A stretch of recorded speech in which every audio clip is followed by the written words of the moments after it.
This is BBC Television from London. Normal programming has been suspended. Yeah, I'm Huples Cat, and that's Wolfie Terrier. And welcome to the first video in a brand new series from me, living in the post-apocalyptic nuclear wasteland. Preppers, filmmakers, and even I tend to focus on certain aspects of the nuclear war scenario that perhaps isn't really that useful in the long run. We dwell on the scenarios that might trigger and cause a nuclear war, and we learn how to survive an attack. Go kitty, quick, quick!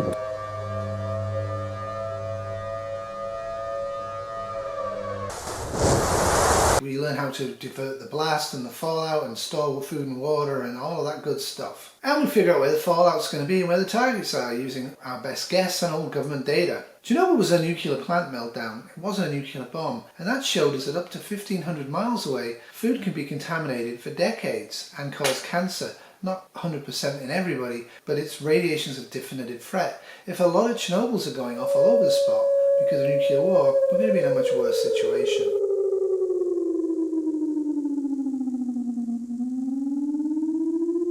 Preppers will often show you maps like these to tell you where to live and how safe and where to run off in case of nuclear war. Preppers will also use things like the Nukemap, which is an absolutely phenomenal resource, and figure out what will happen to them locally and how safe they're going to be and how damaged they're going to be in their locality depending on what goes off where. I have to remind everybody again, there is nuclear fallout from airburst weaponry, it's just nowhere near as much as from ground burst. We focus on the damage it's going to do to us and our artifacts.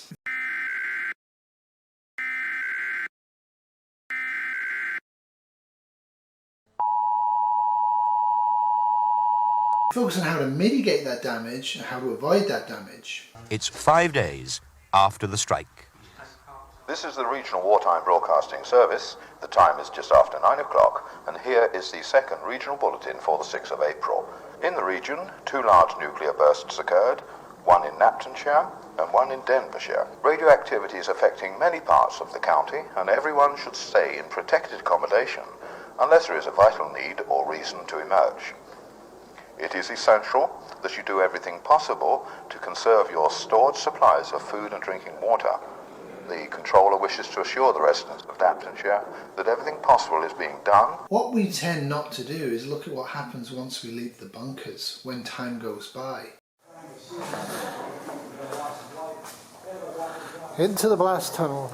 The Chernobyl nuclear accident was in 1986. I remember it well, you may not. Most of the studies on Chernobyl and subsequently from Fukushima, there was another nuclear plant accident in 2011, this time in Japan, focuses on the effects on human health. We know in a nuclear war there'll be a boom in Down syndrome babies, there'll be a boom in miscarriages, there'll be a boom in thyroid cancer, and the few survivors that make it will actually probably have a lot of chronic disabilitating diseases over the next few decades. But what about the trees? Does nobody care about trees? So much like you, a tree is alive and radiation will kill it. So if the unforgivable happens and we have a full nuclear war, what then? What happens to the trees? This is a much more important question you might think, bear with me. Most of what we know we are inferring from Chernobyl in 1986 and from Fukushima in 2011. Since 1986, a lot of the fallen, a lot of the standing dead trees in Chernobyl that were killed by radiation are absolutely still intact. They're full of strontium-90, cesium-137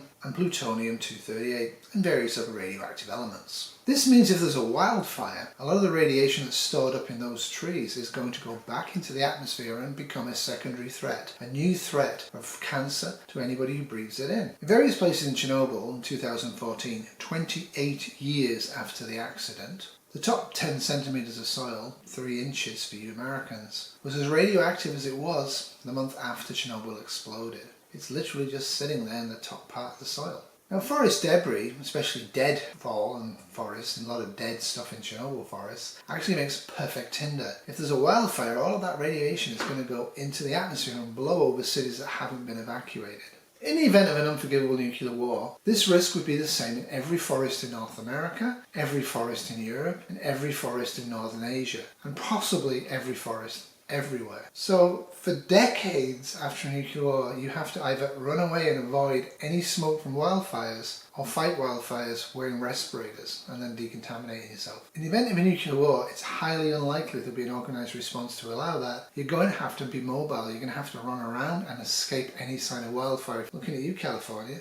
So years and decades after this, iodine-131, which is the major radioactive element that kills people longitudinally from an incident of a fission release or a plant core meltdown. You may have seen some videos on that lately from me. It won't really be there. The half-life goes every 8 hours, it disappears, but other things will be very much there and will be very much likely to cause cancer in you if you breathe them in or if you eat food with them on. For example, cesium-137 will be very much present in the forest years and decades after a nuclear war. A tree falls in the forest. Does it rot? Well, if it's in Chernobyl, no it doesn't. 10 years is the average rot time because of fungi and breakdown and environmental exposure. In Chernobyl there are trees that look fresh after 30 odd years of exposure to the elements because the fungi was whacked, very much whacked by radiation and died off. Despite being surrounded by a healthy biosphere to some degree, Chernobyl hasn't really recovered in any measurable measure. And the bottom line here is in the event of a large-scale nuclear war, there is no areas that are untainted to recover into. So you're actually going to be faced with a lot of deadfall, a lot of standing dead trees, decades after a nuclear war. Will it be safe to burn? How will you tell? What they actually did 28 years after Chernobyl was they actually got a whole bunch of leaf debris and bacteria and fungi from non-contaminated areas, put them in tights, nylons for Americans, and threw them around Chernobyl and waited to see how they decompose compared to bags that they treated similar in the non-radiation areas. And it turned out generally, and it's an average, 40% less rate of decomposition in those areas of Chernobyl 28 years after the radiation event. How does radiation get into trees? Duh, through the roots, you're shouting at me. Radiation on the ground goes in the water, roots suck it up. Yes, very true. They also breathe in atmospheric radiation. Trees breathe through their leaves. They breathe it in and then they breathe it out. I'm not going to get into the bioscience of this, but they do. Another fascinating fact is radiation on the berries and leaves of some plants and trees will enter the insides of those plants and trees when the berry and the leaf are reabsorbed at the end of the growing season. So we've been extremely fortunate to have 2 nuclear plants have meltdowns and spread radiation all over the place, so we can study this and we can see that we probably shouldn't have nuclear plants, but we do. What's going to be the most radioactive, the most dangerous to you in the forest? The roots are going to be the worst, the heartwood, the bark, the branches, and the little twiglets, in order of worst to least radioactive. They're all radioactive. In fact, tops of trees, the crowns of trees, can actually store up to about 20% of the original radiation that was in that tree decades later. Strontium-90 is going to be preferentially absorbed by all parts of most trees. This means that the soil contamination may be very reduced over time, but the actual amount stored in the trees is actually going to be very strong.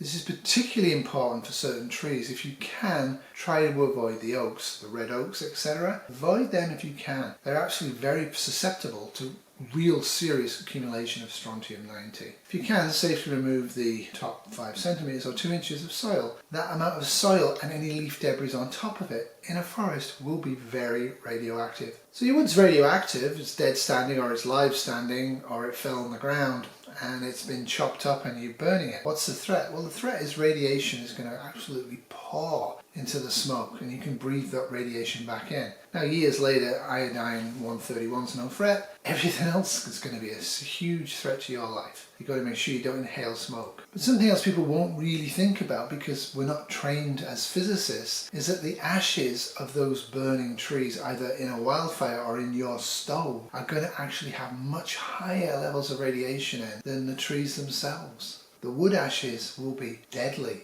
Normalcy bias is one of the challenges we face as a species. So look at this diagram of how radiation gets into human beings. You know, there's a source, there's a leak, there's a bomb, it gets in the grass, the sheep eats it. Once the sheep eats it, something eats the sheep, either humans directly or a prey animal, and then the prey animal is eaten by us. We accumulate more and more radioactivity the higher up the food chain you eat. So you want to go vegan. What it doesn't show at all are trees. How are we going to heat and cook in a post-nuclear apocalypse? How are you going to do that? You won't be using your propane stove or your solar grill for quite some time, and solar panels may or may not work. The vast majority of people that don't die will be cooking and heating themselves by burning wood. Coniferous trees like pines are really susceptible to radiation, and in fact in Chernobyl the red forest was formed and a whole bunch of pine trees just literally dropped dead without moving, just died in situ, and are still there in large parts today, hopefully never to catch fire. Deciduous trees are more resistant. Shrubs are more resistant than deciduous trees. Plants generally are more resistant than shrubs. Grass is generally more resistant than plants, and fungi is generally more resistant than grass. However, we know in Chernobyl,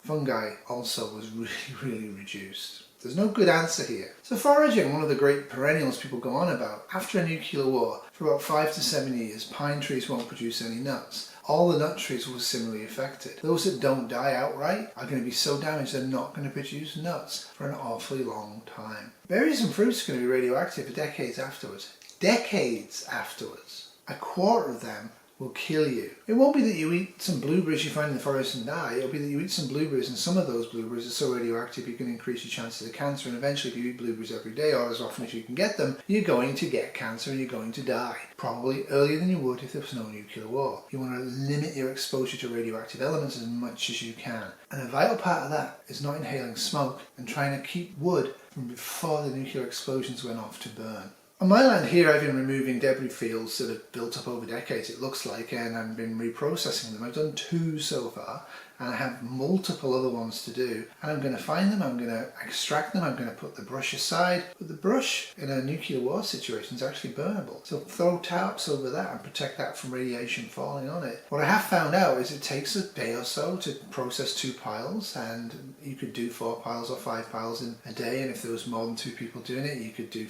all of the piles that are around here in probably 1 full day of going at it. But the bottom line here is that when you create the firewood's never going to be very good. It's not going to burn well, it's not going to burn long, but it's going to burn, and when it releases smoke there's no radiation in it because it fell and was chopped down beforehand. And that's the same with the deadfall. Stuff that's lying on the ground, that's the stuff you want to get. What you want to do is go around with a spray can before the bombs drop or as soon as afterwards is safe and spray paint on all deadfall that you know fell before the bombs fell. You want to limit your exposure to radiation as much as you can for as long as you can. Because once the wood falls in a radioactive environment, it doesn't really rot and you can't really tell what's fresh fall and what's new fall. I was looking at the photograph of 28-year-old pine trees from Chernobyl. It's in better state than my birch that came down 6 months ago. If you can afford one and you have access to one, I would suggest a Geiger counter. That's one of the things that I do have that I would definitely be using to try and limit my exposure to radiation. In the post-apocalyptic nuclear wasteland, you're going to get radiation, you're going to get cancer, you're going to die early.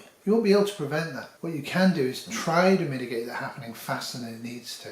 So if you have access to a forest, have a lot of tarps, figure out where the wood debris piles are, treat them in advance, but if you haven't got time to treat them or don't want to treat them in advance, have tarps, get out there quickly and tarp them up very securely before the bombs fall. Know how to and have practice with processing this type of wood without the benefit of gasoline or electricity. It may be back to the old muscles and hand saws. But for the rest of your life after a nuclear war, avoid inhaling smoke. Avoid walking through ash. Avoid wildfires. You can't be downwind from any forest that's on fire. All the forests will probably be radioactive. That's it for me and Wolfie Terrier. I'm sure you did enjoy this video. So my exact answer to what trees are safe to use in post-nuclear apocalypse is none of them will be safe. The only thing that will be safe is to actually have deadfall and logs that you prepared before the bombs dropped off. If it's after the bombs dropped, I found out, try to avoid oak. You may not be able to. But when you are using fast-growing wood, that is going to potentially have more radiation in it, unless it died very early on. The faster it grows, the more it's going to absorb through the roots, through its leaves. But for me, I'm tidying up the property and creating a little bit of cash by not having to buy as much firewood in the future, so I'm happy. Where you can do preps that actually improve your quality of life in the now, it's definitely a prep you should be worth considering. Whether you're doing it because you're insane and you think we may have a nuclear war, or because you actually want the forest around here to be a little safer if there's a wildfire, or you just can't stand garbage piles of wood everywhere, whatever the reason, if they all work for the same outcome, get in there and do it. The physicality of doing it's been good for me. Thanks for taking the time to watch this video, I really appreciate it. I hope you have a great week, I hope you have a great day. That's it from me. Toodles. This has been a Wolfie Terrier production 2022.